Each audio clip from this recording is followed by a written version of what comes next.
দণ্ডবোধ সবাকে। তো মোর বন্ধু প্রশান্ত আর মুই দুইজনে আজি এখন জায়গাত আসিনো যেটি দেখিনো আমার হাঁসের চাষ হচ্ছে।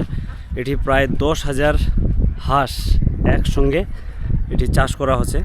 তো জায়গাখান খুব কাছাকাছি এখন জায়গা। তো মালিকের রিকোয়েস্টে মুই জায়গাখান তোমাকে কোহনুনি, কিন্তু এটিকার যে ভিউ, যে হাঁসের সংখ্যা, এলা তোমাকে মুই এই ভিডিওখানের মাধ্যমে দেখবার চেষ্টা করবো। খালি দেখো একবার ভিডিওখান পুরাপুরি।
নেমে যায়, তারপরে কিছুক্ষণ দাঁড়াইছিলাম, তারপরে আবার উঠলো।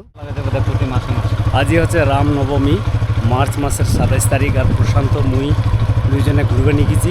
তো প্রথমে কেন আমার যেটি হাঁস চাষ করা হচ্ছে কাছাকাছি এখন জায়গা, খুবই সুন্দর এখন জায়গা। আমার গ্রামের রাস্তা দিয়ে সোজা লিখিবার চেষ্টা করিম। আর রাস্তা তো আজই প্রচুর লম্বা। রামনবমীর মিছিল, ইয়ং চেংড়া চেংড়ি থেকে শুরু করে সবাই একসঙ্গে সামিল হয়ে গেছে। तेरी जुल्फें